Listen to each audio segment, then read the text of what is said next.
So, hey, Sarah, tell us a little bit about what was going on in your world when you decided to join the Anti-Boring Approach Coach Training Program.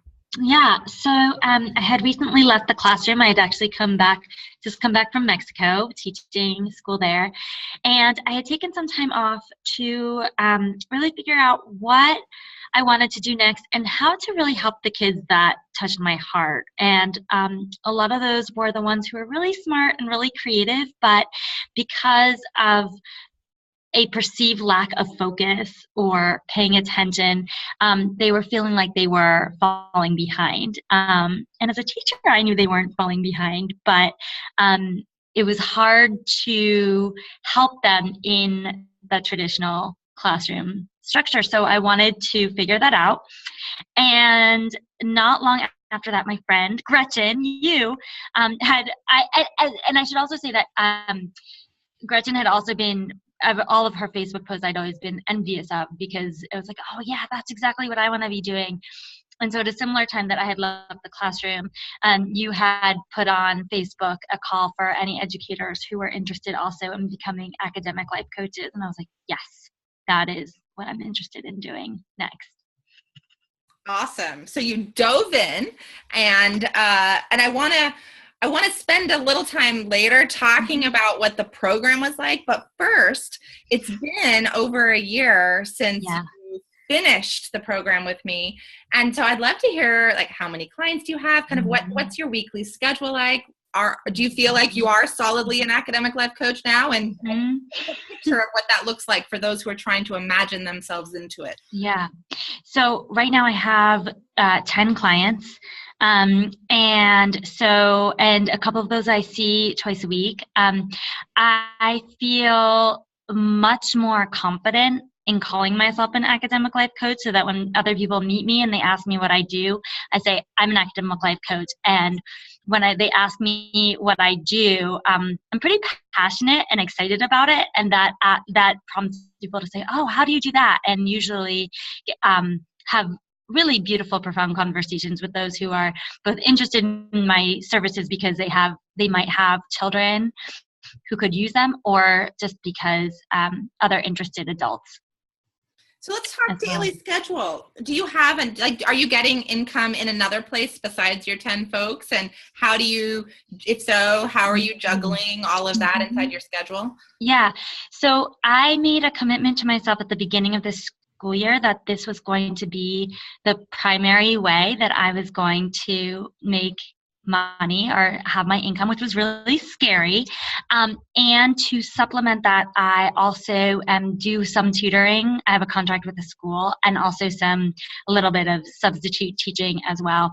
But at this point, I am saying no to a lot of the subbing jobs because my schedule is busy enough that I see clients. And when I'm not seeing clients, either I'm spending that time doing some sort of quote unquote admin work, or using that time for self-care, which is actually one of the reasons that I wanted to do this as well, was having my own schedule was really important for me in creating a life-work balance. Well, and I think it's important to name that this admin time, it's not just side time. Like, people often say to me, like, you have so much extra time, what do you do with it? It's like, well, I market myself. Right. I do my own bookkeeping, and I got to do all these other things. So what are you doing with your admin time? So some of it is answering client questions. And part of something that I've put in place is having students reflect before and after sessions. So some of that is emails around that. Some of it is putting myself out there in various ways. So making contacts with referral partners, or finding places where I might be able to speak, or attending networking events, or getting together with other colleagues actually in your training, and talking about and brainstorming about how we might take this curriculum and expand it into a workshop format. Nice. Awesome. So thinking about group work. Too. Yeah. Awesome.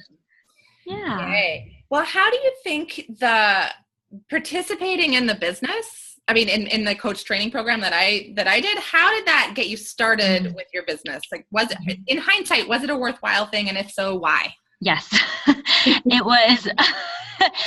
I mean, and, you know, as you said, like Gretchen and I worked together years ago. So we've known each other. And so I knew that taking a course from Gretchen would serve me because we have a similar way of learning, I think, and teaching, and that it's active, it's interactive, and it's structured. And so those are all things that are really important to me. So I felt like each module, I knew what I was going to learn, and I knew that I was going to have to be an active participant. And so what I felt like the program did was both give me a structure of how to meet with my clients on a weekly basis, with room, of course, to explore my own creativity. But it was really important for me to first, you know, say like, okay, well, what is the quote unquote curriculum or structure of this look like, to have a prototype. And then the second part was, not only did I learn what that structure looked like, but also then how to market, so that I could then also get clients. I feel like a lot of programs in general teach one or the other. There's either marketing programs or there's all these awesome courses of working with people, but they don't give you the skills to actually find clients as well, which your program did. And why do you think, like, I know my answer to this question, but I'm curious what your answer is. Why do you think it actually is so helpful to learn about like all the coaching best practices with teenagers, like the academic coaching best practices, while you're also learning marketing and weaving those two together? Why is that so helpful? Well, so I'm a learner by doer.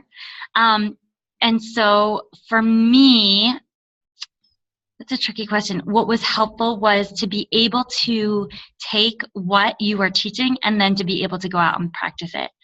So both with the marketing and then with the client practice as well, because otherwise it's just theory. So that's the other thing I really appreciated, is that you gave us the theory behind it and then the practice, and then helped us practice it with each other, and then told us to go out into the world and apply the information, so that we got immediate feedback from the information that we were getting from you and practicing. And then we did that all over again, because yes. basically we were doing the study cycle together. Yes. Well, right. I mean, yes. Yeah, exactly. Were you able to, while you were in the program, get enough clients to pay yourself back for your investment before you left, or did it take a little while after that? So when I took your program, at the time that I was in your program, I also was, I actually was working for a few months. That's right. Full time. And so it did take me some time after I left the program, or the program was over, but not that much longer afterwards was I able to pay off the Great. Program. Good. Yeah. Good. I'm glad to hear that. Yeah. And yeah. do you have a website, or do you have yeah, go ahead. I do have a website. It's just Sarah, SARAHR, Weidman, WEIDMAN.com. SarahRWeidman.com. And did you find that you needed a website right away, or has it been fun? Actually, this is key. So this is really important, because before I started working with you, Gretchen, and I was deciding on where I knew I wanted to work for myself, and I wasn't quite sure in where I was going to go exactly with that. And I thought, well, I can't do anything until I have a website. And then I would freeze up, and then I wouldn't do anything. And the first thing that Gretchen said to us was, you don't need a website, which was such a relief for me, because for whatever reason, that felt like a huge obstacle in whatever I was doing. And so it wasn't actually until I think like towards the end of the program, because I had a blog, that you had said, why don't you just put an about page and make that your website. So you'll see, like, my website is very simple. It's just a blog turned into a website. And only now am I starting to think, okay, now it might be a good idea to spend time on it. But that's a good, I don't know, year and a half, 2 years after the program. Right. So that's a long answer to that question. No, that's great though, because that means that my advice was correct in that it's like channel the effort that you would be putting into the safety of hiding behind a website and channel that into what instead were you doing? So marketing activities that included, so the first thing I did is I wrote a letter to every single person that I knew and let them know what I was up to. And that worked for me because I felt like, sometimes we all get into this thing of like, oh, but it looks like I'm asking for something or advertising or whatever. But the way I treat it is I haven't talked to a lot of these people in a long time, and now they have an opportunity to know what I'm up to. And that's exactly the responses that I got was, oh, I'm so glad to know what you're up to. And I got a client out of that as well, someone who happened to be a distant family member. That's great. Yeah. So that's what I was doing, was making connections with people. Actually, I just reached out to every single person that I knew that was in education that could be a possible referral partner. Now, I also seem to remember that as you were doing all of that, a lot of feelings came up. Oh, yes. And you and I spent quite a bit of time in one-to-one coaching sessions. And so talk a little bit about what your experience of those, of what it's like to not just have me as a teacher in a group format online, but also have me as a coach. So, yes, I I can get quite emotional, especially when, you feel like your livelihood is at stake, or doing something new and trying new things and not sure if it's working or not. And actually, I still talk about it. But what I love about your approach is that every conversation was both helping to manage those emotions with a practical step towards success, whatever that was at the time. And one of the examples that I remember is we were talking about making online videos, and I was like, I'm not ready. And you said, could you make a list of the possible videos that you might want to make? And it was so perfect because it wasn't saying, okay, just wait until you're ready, don't worry about it. But it also wasn't like, you know what, sir, you just got to go for it. It was like, let's take, what's the smallest step we can take in order to make this happen. So long story short, what I really appreciated was the way you empathized, you listened, you heard me, and then you also were able to take that and help me move forward. So I didn't feel stuck. I felt listened to, and I also felt like, oh, but I still have to keep moving. Do you feel like you channel some of that experience into your own coaching of teens now? Yes. Because with the teens that I work with, and probably you work with, there's a lot of feelings around doing the next step. And a lot of teens the fear comes from having negative experiences before of asking them to do certain things. And so taking what I learned from you and what we talked about and being able to let them know, like, yes, there is a lot of emotion around this. Yes, it is challenging and uncomfortable. I'm here to guide you, and here is the next smallest step that you can take to reach this goal. Yeah. And I'll say that that is something that is particularly unique to you because you have been a teacher and you have been an academic life coach. And I think that a lot of programs in general or coaches, I think being an educator first actually helps in so many different realms. And because there's so much listening involved as an educator and so much watching like observing and then planning for like the next smallest thing and everything that could possibly go wrong, and for planning for so many different needs. And that is something that, besides everything else that you bring with you, is that ability to, in a group program, to be able to meet all these differentiated needs of different people, both emotional as well as practical.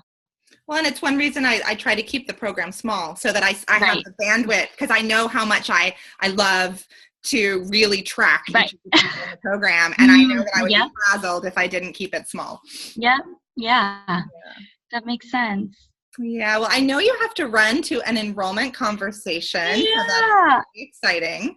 Yeah, and I'm really excited too, because I still use the same format that you taught me to use in the enrollment conversation from before. So that's really fun. You're going to get out your magic wand. Yes. That's actually broken. Right. The broken magic wand. People will have to pay for the program to understand. That's right. Exactly. But everyone needs a real or imaginary broken wand. Yeah. So maybe you could go out by is there anything else that you want to share with people about the program, or about why they might want to dive in, or a piece of advice about becoming an academic life coach? Final words here. Yeah, I would just say that if you're an educator in general, like if you're just an educator, this is a great program, because it teaches how to teach in a very new way. And then on top of that, I mean, it's fun. Like I said, it's fun. It's interactive. And then also if you being an educator and then transitioning, I think it's relieving and rewarding as well, because you're taking what you've done in the classroom and you're applying it in a very specific way to individual students, and you can use it in a variety of ways as well. So that's what I would say about academic coaching, as well as your program. Awesome. Well, thank you so much for taking time out of this day, and right before a new potential client becomes a real client, I believe that will happen. Yes. Excellent. Thank you, Gretchen, and have a great Friday night. Cheers, Sarah. Bye. Bye. It's so funny. Bye, but I don't know where. I can't find the place where I'm supposed to end the recording. That's so weird. It totally has disappeared. Just say stop. Oh. Yeah, it's not appearing, so we'll edit this part out. But I think we'll edit it. We'll edit all this out. But when we end the call, the recording will end. So was that okay? Yeah, it was great. Great. Okay. I'm a little exhausted after this is now 2 hours of having this conversation. So now I have to go think about what we're going to use. But it was awesome. Oh, good. Yay! Okay, well, I do have to go, but I love you, and we'll talk soon. Okay, sounds good. Bye. Bye.